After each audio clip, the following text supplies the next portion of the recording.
حدیث موجود ہیں جب بندہ سب دیکھے گا بندہ کہے گا اللہ کی بارگاہ میں یا اللہ ایک موقع دے، یا اللہ ایک جان دے، میں ساری نمازیں پڑھوں گا، میں تیرا ذکر کروں گا، تیرے سونے محبوب پہ درود، یا اللہ ایک بھیج مجھے واپس۔ اب تو سب کچھ دیکھ چکے ہیں، بلکہ حضرت یہاں تک بھی حدیث پاک ملتی ہے کہ سارے جو مسلمان ہیں، جو مسلمان ہی مریں گے وہ ہمیشہ جہنم میں نہیں رہیں گے، اپنی اپنی سزا بھگت کے وہ جنت میں۔ لکھا جی صرف 2 رہ جائیں گے مسلمان، حدیث پاک کا مفہوم ہے۔ اللہ پاک فرمائیں گے کوئی وجہ دیکھو، بناؤ کوئی وجہ، ان کو بھی جنت میں بھیجو۔ فرشتے نامہ اعمال چیک کریں گے، لکھا جی ان کے نامہ اعمال میں کوئی وجہ ہی نہیں ہوگی، کوئی۔ رشتے عرض کریں گے یا اللہ سارا رجسٹر دیکھا ہے، کوئی وجہ نہیں ملی، کبھی انہوں نے کسی بھوکے کو کھانا نہیں کھلایا، کبھی کسی پیاسے کو پانی نہیں پلایا، کبھی کسی یتیم غریب فقیر کچھ ایسا ہے ہی نہیں نامہ اعمال میں۔ اللہ فرمائیں گے دونوں کو لے کے آؤ۔ لکھا جی اللہ معاف فرمائے جو جسم ہے وہ جہنم کی آگ کی وجہ سے جل کے کوئلہ ہو چکے ہیں، اللہ پاک نگاہ رحمت فرمائیں گے، جسم پھر سرسبز و شاداب ہو جائیں گے۔ جب وہ دونوں بندے اللہ کی بارگاہ میں آئیں گے نا تو اللہ پھر دونوں کو حکم دیں گے کہ جہنم میں واپس چھلانگ لگاؤ۔ لکھا جی ایک تو نہ آؤ دیکھے گا نہ تاؤ دیکھے گا، وہ واپس جہنم میں چھلانگ۔ دوسرا کیا کرے گا، وہ تھوڑا سا چلے گا اور پھر رک کے نہ واپس دیکھے گا، پھر چلے گا، پھر رک کے واپس جہنم میں چھلانگ نہیں لگائے گا۔ اللہ پاک فرمائیں گے کہ یہ جس نے جہنم میں چھلانگ لگائی اس کو بھی لے کے آؤ، جس نے یہ نہیں نہ لگائی اس کو بھی لے کے آؤ۔ وہ جس نے لگائی ہوگی ظاہر ہے جسم پھر جل چکا ہوگا، اللہ پھر نگاہ رحمت فرمائیں گے جسم۔ اللہ پوچھیں گے وہ بندیا تجھے پتا تھا جہنم بڑی تکلیف دینے والی جگہ ہے تو پھر چھلانگ لگا دی؟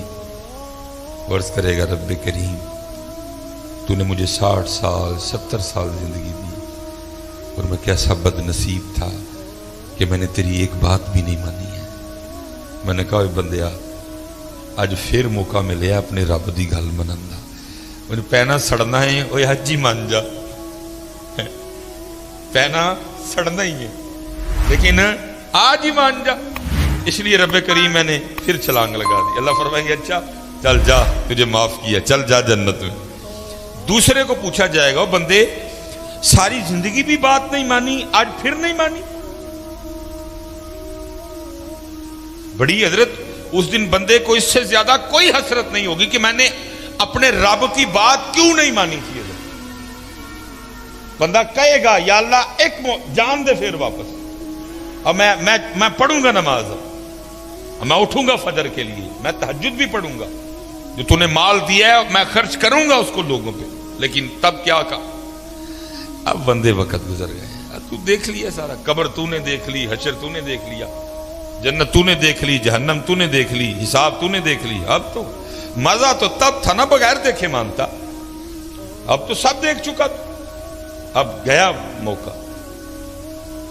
تو اللہ پوچھیں گے ساری زندگی بھی بات نہیں مانی، آج پھر نہیں مانی؟ تو بندہ کیا عرض کرے گا رب کریم میری بدبختی کہ میں نے تیری بات نہیں مانی۔ تو اللہ کہیں گے آج کیوں نہیں پھر مانی؟ تو عرض کرے گا رب کریم میں نے ایک دن کسی عالم سے سنا تھا کہ تو نے اپنے عرش کے اوپر لکھوا رکھا ہے کہ ان رحمتی وسیعت غضبی، بے شک میری رحمت میرے غصے پہ غالب ہے۔ تو جب تو نے حکم دیا نا جہنم میں جانے کا تو میں سمجھ گیا کہ اس وقت معاملہ غصے اور غضب والا ہے، اس لیے تھوڑا سا چل کے رخ کے دیکھتا تھا، ہو سکتا ہے دریا رحمت جوش میں آ چکا اور مجھے معافی مل جائے۔ اللہ فرمائیں گے جا تو اس کو بھی جنت میں لے جاؤ۔ اس دن اس سے زیادہ بندے کو کوئی حسرت نہیں ہوگی کہ میں نے اپنے اللہ کی بات کیوں نہیں مانی تھی، میں نے کیوں نماز نہیں پڑھی تھی، میں نے کیوں ذکر نہیں کیا تھا۔ اس لیے حضرت میری سب سے گزارش ہے کہ وقت ہے میاں کر لو حضرت، کر لو آج اپنے معاملے پورے حضرت۔ اللہ کی قسم ہے، کیونکہ سنا کے آپ کو تو کچھ ہو نہ ہو پر مجھے بڑا کچھ ہو جاتا ہے نا، پھر کھانے کو دل کرتا ہے۔ ویکھ دے پیو نا ایڈے مشہور مولوی دیاں باواں ایڈیاں ماڑیاں ہونی چاہیے، آپ تو پھر مجھ پہ تاری ہو جاتا ہے حضرت، کھانے کو دل نہیں کرتا۔ جب کچھ سنا لوں نا اس پھر خود پہ تاری ہو جاتا ہے، نہ کھانے کو دل کرتا ہے نہ پینے کو دل۔ اتنا خوفناک معاملہ ہے وہ قبر کی تنہائی۔ میں اس دن ایک بڑا پیار والا بچہ ہے تو اس کے والد انتقال کر، میں اس کی دل جوئی کے لیے گیا تو وہ قبر میں نا کیڑے بڑے تھے، اس نے وہ مارنے شروع کر۔ میں نے اس کو کہا، میں نے کہا پترا نہ مار، رب دی مخلوق ہے، لیکن وہ باپ کی محبت تھی وہ، تو اس کو تو میں نے نہیں کہا، لیکن میں نے کہا پھر مار لا، کنے کو ماریں گا؟ تنہائی، اندھیرا، کیڑے، کیا کیا کوئی ہے کسی کو فکر؟ کوئی ہے توجہ وغیرہ؟ کوئی ہے دھیان کسی کو؟ اسی کو سجا رہے ہیں جی، اسی پہ پاؤں کے جی ہے ٹیلاں لا دیو، رنگ نہیں سونا، ہے والیاں لا دیو، ان 2 سال ہو گئے نے جی، انہیں بھی لا دیو جی، ہے والیاں۔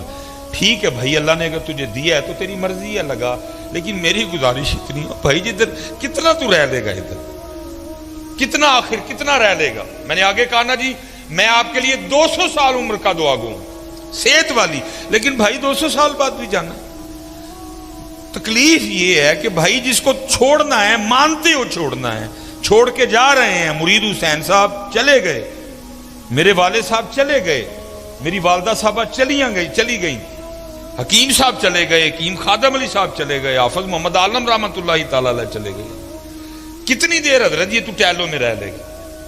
کتنی دیر میاں تو اس گدے پہ سو لے گا؟ کتنی دیر تو اس بیڈ پہ سو لے گا؟ تو نے یہ گدا بھی چھوڑنا ہے، تو نے یہ بیڈ بھی چھوڑنا ہے، تو نے یہ ٹیلیں بھی چھوڑنی ہیں، تو نے یہ ڈائننگ ٹیبل بھی چھوڑنا ہے، تو نے یہ محلہ بھی چھوڑنا ہے، تو نے یہ گاؤں بھی چھوڑنا ہے، تو نے یہ پنڈ بھی چھوڑنا ہے، اور تو نے جانا ہے میاں، تو نے جانا ہے۔ دکھ صرف یہ ہے، ٹھیک ہے بھائی بناؤ کرو تو، یہ میرا گھر بھی سب کچھ ہے، ٹیلیں بھی لگی ہیں، صوفے بھی ہیں، سب کچھ ہے حضرت، لیکن اللہ کا شکر ہے میری آج فجر کی غیر حاضری نہیں، الحمدللہ میری کل عشاء کی غیر حاضری نہیں، میری کل مغرب کی غیر حاضری نہیں۔ یہ ٹیلیں تب کام خراب کریں گی جب ساتھ غیر حاضریاں لگیں، کیونکہ جو آگے والا گھر ہے نا، اس کو نماز میں سونا کرنا